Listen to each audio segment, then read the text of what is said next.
O consumo mundial de azeite de oliva é da ordem de 3,2 milhões de toneladas e não para de crescer.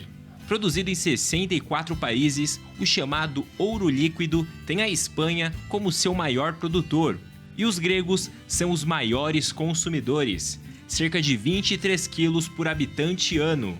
O Brasil é o segundo maior importador de azeites, atrás apenas dos Estados Unidos, responsáveis por 36% da importação mundial. Na América do Sul, os países produtores são Chile, Argentina, Uruguai, Peru e também o Brasil. A oliveira no Brasil tem uma longa história. Aqui, em regiões montanhosas como a Serra da Mantiqueira ou no sul do país, os produtores encontram as 300 horas abaixo dos 12 graus Celsius necessárias para induzir a floração das oliveiras. A empresa de pesquisa agropecuária de Minas Gerais foi pioneira nas pesquisas de olivicultura no Brasil. Ela desenvolveu as primeiras e únicas 8 cultivares de oliveiras brasileiras registradas no Ministério da Agricultura.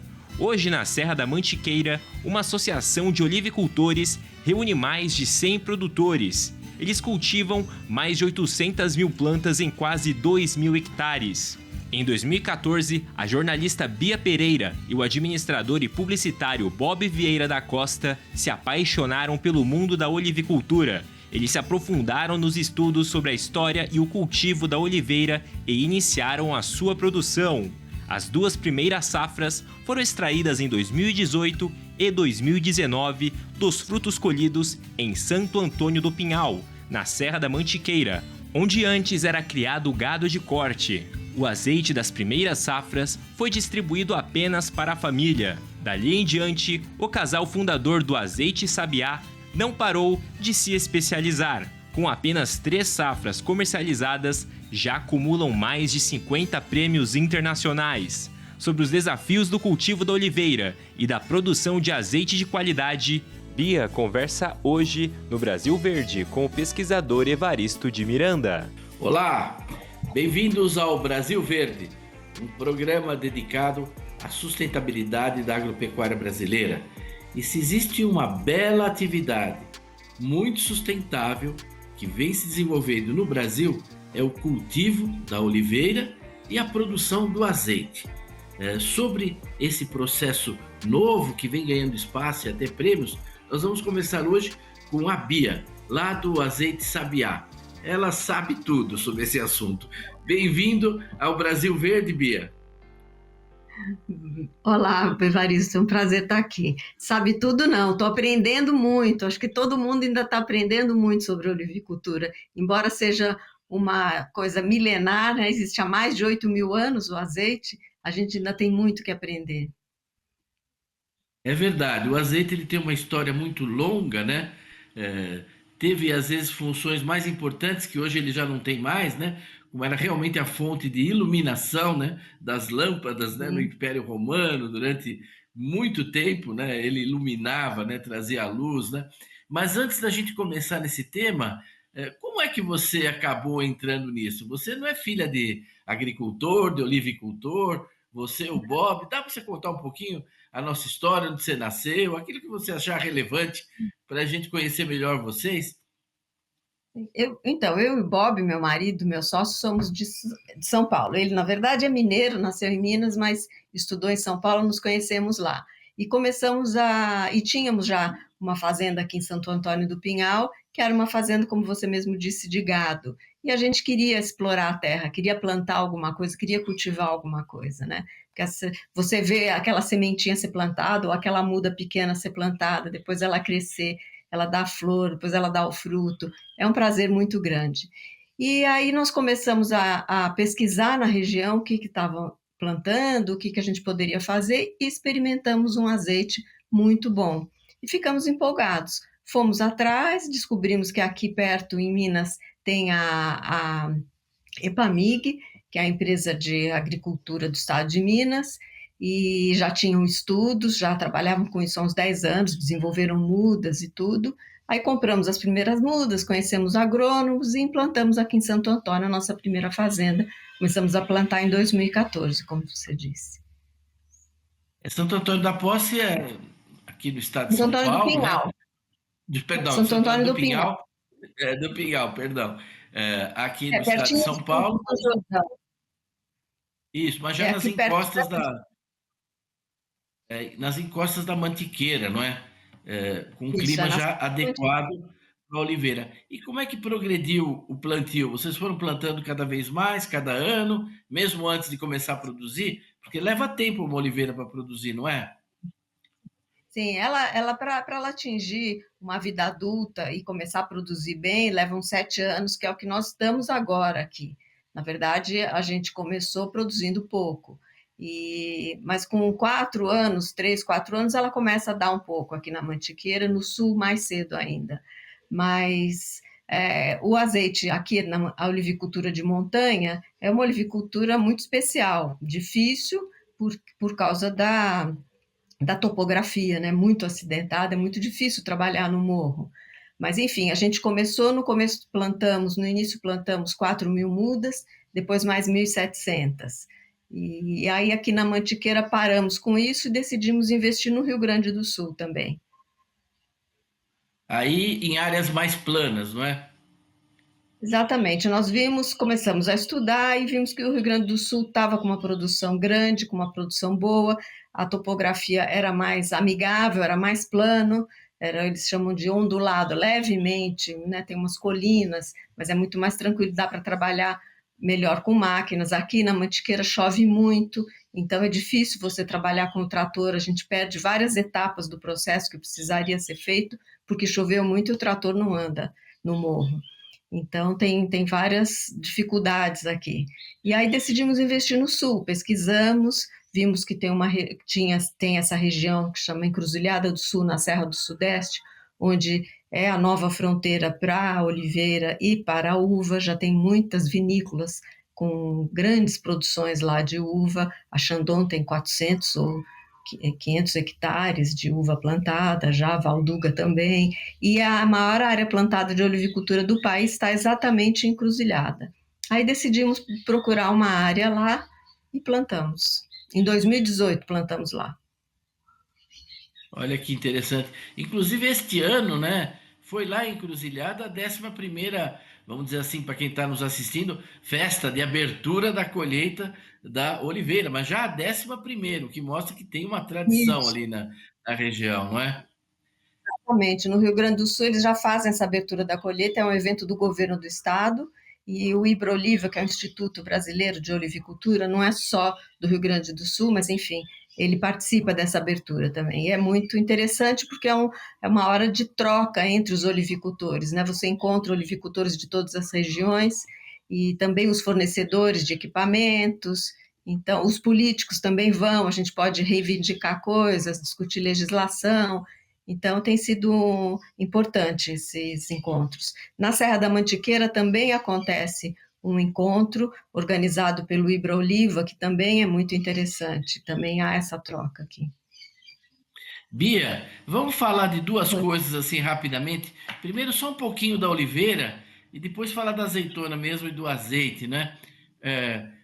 Quem conhece a Europa, ou às vezes até tem o avô europeu, o pai europeu, andou por lá, não é?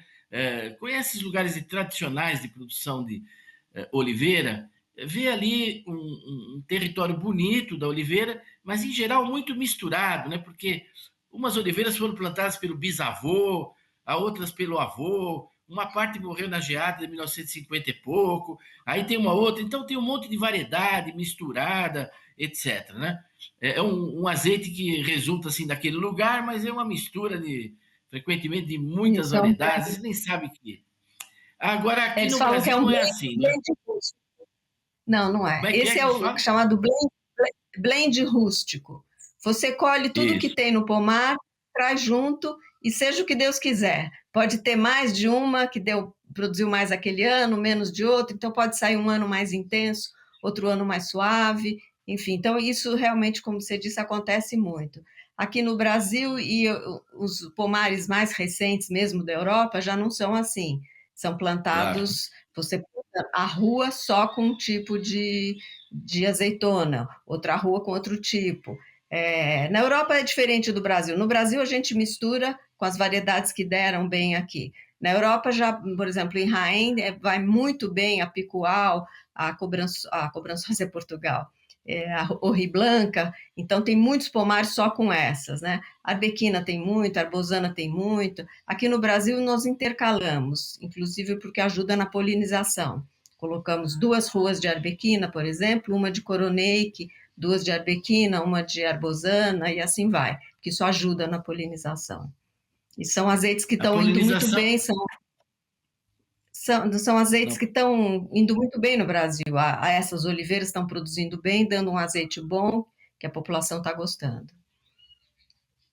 então, para quem está nos assistindo, a oliveira é parecida com a manga, com a laranja, tem muitas variedades, não é tudo igual, né? E as plantas às vezes se dão um pouco melhor numa condição, um pouco melhor na outra, às vezes a floração é um Isso. pouco mais cedo numa, um pouco mais tardia na outra, etc. E o Brasil tem um pouco essa possibilidade de até produzir azeite varietal em algum lugar se ele quiser, não é isso? Sim, é isso mesmo. É isso mesmo. Ele pode fazer um azeite, Nós só um mesmo, tipo de. sim, nós temos no Sabiá, nós produzimos o Arbequina, que é um monovarietal, produzimos o Arbosana, o Coroneike, Coratina e um blend. Fazemos um blend, mas não é um blend rústico, é um blend elaborado. Então, nós pegamos, por Nós exemplo, vamos uma falar base disso de. daqui a pouco. Tá bom. Daqui a pouco a gente fala do seu blend, do seu azeite. Só para a gente terminar um Tá. pouco sobre a oliveira, não é? Como já foi dito na abertura, a oliveira, o grande desafio sempre foi a floração, né? Porque ela precisa acumular horas de frio. Claro que tem variedades menos exigentes, né? Mas isso é uma coisa que hoje está praticamente bem equacionada, não é? No caso dos plantios de oliveira.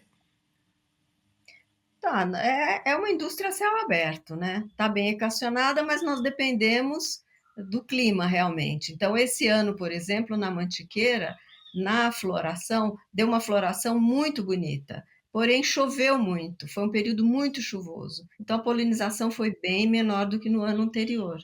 Isso na Mantiqueira como um todo aconteceu isso. No sul não aconteceu. No sul, a seca foi muito intensa, o que foi bom para a oliveira. Muita gente ficou com receio de ter problema, porque quando é intenso demais, a seca também é ruim, mas no fim começou a chover na hora certa e deu tudo certo. Bia, você estava começando a comentar que vocês produzem, então, azeites varietais, né? Isso não é comum a gente achar. Quer dizer, você pode apreciar mais a arbequina, apreciar mais o coroneik, enfim, a pessoa pode realmente saborear as características daquela variedade de oliveira que está nas suas garrafas. Aí é assim mesmo? É isso mesmo. A gente produz os monovarietais mais suaves, outros mais intensos. Assim, o consumidor pode escolher o que ele gosta, né? O melhor azeite, a gente sempre fala, o melhor azeite do mundo é o azeite fresco, que realmente é quando ele está pleno de polifenóis, de aromas, de sabores. Mas o melhor mesmo é o que você gosta e que combina com você. Agora, muitas empresas fazem só o blend, nós também fazemos blend, mas muitas empresas preferem não ter monovarietais, fazem um blend suave, um médio e um intenso. Nós temos o Arbequina, o Arbosana, que são 2 espanholas, temos a Coratina, que é italiana, temos a Coroneik, que é grega, de É, monovarietal. eu estudei agronomia na França, trabalhei muito tempo na França, né? E no caso da viticultura, os agricultores eles fazem blends também, né? Fazem a assemblage, né? O agricultor ele senta lá com a esposa até assim, numa pequena escala, quase religioso, assim, é um ato meio sagrado. Ele vai comparar como é que saiu cada vinho aquele ano e vai propor um blend que às vezes tem um pouco mais de proporção de uma uva, da outra. Claro, depende também do que produziu cada ano, mas é uma arte, né? O assemblagem não é só misturar as coisas ou fazer Não, industrialmente, exatamente. seguindo um parâmetro só. E vocês até fazem cursos, não é? Porque o assemblagem, você fazer um blend de azeite é muito mais complicado, me parece, né?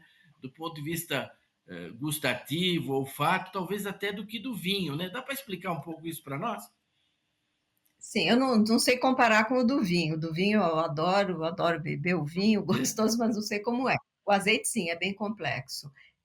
E não é que você tem uma fórmula, por exemplo, esse ano eu vou pôr 60% arbequina, 40% coronet, 20% arbosana. Não, depende do que saiu naquele ano, né? Porque a azeitona é um fruto que cada ano ela dá de um jeito.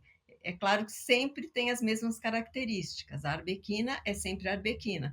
Eu costumo falar, é como a laranja-lima. A laranja-lima é sempre uma laranja doce, mas ela pode ter mais caldo no meu terreno do que no seu, ou num ano ela está mais doce ainda do que no outro ano. Então, com azeitona é a mesma coisa. Então, o blend realmente é estudado ano a ano. E cada dia que você faz um azeite, que você extrai de uma azeitona, sai um azeite. Pode ser que a azeitona de ontem, que eu colhi, porque nós colhemos e extraímos no mesmo dia, nós não deixamos a azeitona guardada para extrair no outro dia, porque ela já começa a fermentar, né? A azeitona é uma planta que quando você tira do pé, ela já começa a sofrer. Então, quanto antes você tem que levar para o lagar e extrair. Então, a azeitona que eu colhi ontem pode ser diferente da de hoje, embora no mesmo terreno, mas porque choveu ou porque estava mais frio, enfim, tem algumas diferenças, então sai um azeite mais diferente, um pouco diferente do outro. Então, o blend realmente é elaborado com aquilo que você tem, né? No caso do azeite sabiá, o Emanuel de Costa, que é nosso sócio no Sul e engenheiro agrônomo e mestre de lagar, é quem faz os blends. Mas eu e o Bob, meu marido e sócio, e o Léo, que também trabalha conosco, estamos sempre fazendo cursos, cada vez aprendendo mais, como eu te falei, é uma coisa que a gente tem muito a aprender ainda. Existem profissões. Eu conheço um rapaz que eu acompanhei aqui estudando química. Hoje ele é perfumista, né? E eu fiquei sabendo que tem é, menos, menos perfumista que astronauta no mundo, né? Então tem muito pouco, né? Olha, Quer dizer, pessoas que estão fazendo essa experiência, porque é com a boca, né? Claro, com o odorado, mas, sim, enfim, é essencialmente isso, né? Você tem que educar, talvez a cada ano se preparar para poder fazer. sim, É importante quem está nos assistindo, porque você vê uma garrafa ali no supermercado, ela é um pouco mais cara, às vezes você paga um preço diferente, mas você realmente está diante de um produto muito diferenciado, não é isso? Por isso explica um é pouco isso também mesmo, o valor, né? exatamente. Vendo todo o cuidado que a gente tem com o pomar, com a azeitona, aquele fruto saudável, é tudo muito complexo, não é simples. Você planta a oliveira que vai viver milhares de anos, ela vai produzir e acabou. Não é assim. E, enfim, é uma coisa difícil. E a questão do degustador de azeite, né? Aqui no Brasil, não temos esse profissional. No mundo todo, o azeite extra virgem só é considerado extra virgem quando ele passa por uma análise sensorial e não só análise química. Aqui no Brasil, aceita-se só análise química porque não temos ainda esses profissionais. Estamos começando agora, né? Foi formado o primeiro painel de degustação, que são pessoas que treinam, que degustam semanalmente juntos para afinar os aromas, né? Porque eu posso sentir uma coisa mais amarga do que o outro. Enfim, o azeite, ele tem, para ser um extra virgem, ele não pode ter defeitos. Para ser virgem, ele pode ter até um ou dois defeitos, mas num grau baixo. Então, para afinar isso, o que é um defeito, qual é o grau do defeito, tem que ter um estudo e um treinamento muito grande, né? Então, tem muita gente agora no Brasil começando, muita gente não, pouca gente, mas já estão começando a estudar e espero que logo a gente tenha esse profissional aqui.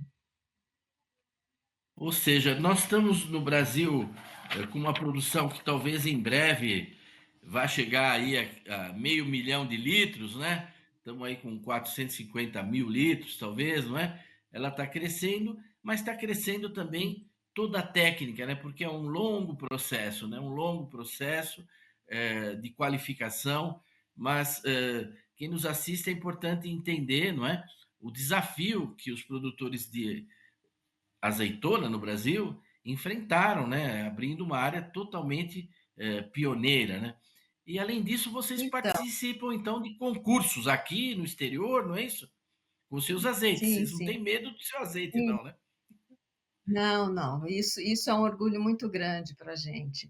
Mas já vou falar dos prêmios, mas o Brasil já entrou na olivicultura num alto nível, já com os equipamentos de ponta, já sabendo sobre a colheita precoce, a importância da filtragem, ou seja, várias coisas que o Brasil já entrou num nível, num alto nível com o azeite, porque ainda em lugares na Europa que se usa o método bem tradicional, com prensas, coisas que não dão não fazem um bom azeite. Dá um bom azeite naquele momento que é fresquinho, mas ele logo rança, ele logo fica velho, né? Mas o nosso azeite, a gente realmente investiu muito nos equipamentos, na tecnologia, com todo cuidado com o pomar, e quisemos expor o nosso azeite para ser comparado com azeites de fora, com azeites, né, os mais importantes, porque aqui no Brasil a gente tem um pouco aquela síndrome do vira-lata, né? Ah, o que é bom é o importado. Então, o melhor azeite é o azeite grego, o melhor azeite é o azeite italiano, português, o espanhol e tal. E o brasileiro, brasileiro eu não quero. Então, a gente achou interessante mandar para os concursos para submetê-los a essa análise sensorial, que aqui não tem, e ver o que ia dar. E fomos surpreendidos por, por um reconhecimento incrível que nos deixa muito orgulhosos, né? Até o ano passado eram 57 prêmios, 58 prêmios, e esse ano já ganhamos mais 3 prêmios no Japão. Ganhamos 2 Best in Class, que é o topo no ranking de prêmios, e um ouro. Eu só queria complementar, porque a gente trata muito de sustentabilidade aqui, que no caso, por exemplo, do Bob e da Bia, os equipamentos são tão modernos que nada é perdido. Ali você tem uma economia circular, todo, porque, claro, você produz resíduos, nós não vamos entrar aqui em detalhe, mas assim, tudo que é processado, tudo isso é reciclado dentro da propriedade, os líquidos, Tudo. a parte Ah, sólida, a sim. água, tudo é muito bem encaminhado. É difícil achar isso na Europa. Eu conheço também a África do Norte, a Tunísia, a produção de azeite está longe de ter esse nível tecnológico que a gente tem no Brasil. Sim. Agora, Bia, nós estamos caminhando para o fim do nosso programa. Temos mais aí 2 minutos. Eu queria passar a palavra para você, se você quiser falar um pouco do futuro da Oliveira no Brasil, ou deixar alguma mensagem, fique à vontade para fazer os seus comentários Eu finais. Aí você tem um tempinho. Obrigada. Eu acho que o grande desafio nosso, dos olivicultores brasileiros, é a educação, é passar para as pessoas que esse azeite que a gente produz aqui é um produto diferenciado. Ele não pode ser comparado com um produto do grande envasador que está no supermercado a um preço muito mais baixo do que o azeite brasileiro, porém é um azeite de safras passadas, não é um azeite fresco, é um azeite que ele é misturado com um pouco de azeite novo e vem para cá como um extra virgem, atestado apenas pela análise química, né? Como eu falei. Enfim, então eu acho que o azeite brasileiro está indo muito bem, e o nosso desafio é fazer com que o público conheça que o azeite brasileiro é um azeite bom, é um produto que faz melhor para a saúde, é um produto que a natureza nos oferece, que oferece mais saudabilidade, é bom para a circulação, é bom para o coração, é bom se você tem um problema de diabetes, ele ajuda a reduzir a quantidade de açúcar, ele tem uma série de benefícios para a saúde, né? É o grande presente que a deusa Atena nos deu, não é? A Oliveira, não é? Exatamente, E ganhou a disputa exatamente, com o Poseidon, não é? E acabou dando nome à exatamente, cidade. Realmente é um produto que cura, não é? Que protege a pele, que serve na iluminação, mas exatamente. sobretudo, é, E nós diga, vamos diga. lançar agora, nós vamos lançar agora um hidratante feito à base do azeite também, à base do óleo de oliva, que é muito bom para a nossa pele, é excelente.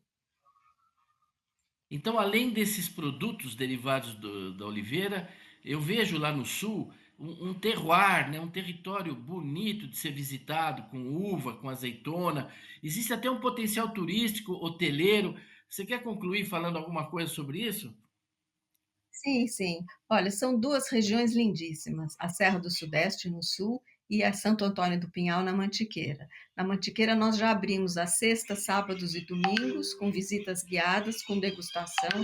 É um passeio muito gostoso, é muito disputado, a fazenda fica lotada, é muito gostoso esse turismo rural. E no Rio Grande do Sul está começando agora também, vamos começar a receber as primeiras visitas, ainda agendado, não é uma coisa frequente, de que tem toda sexta, sábado e domingo, mas enfim, é uma região belíssima, belíssima, belíssima, vale a pena conhecer.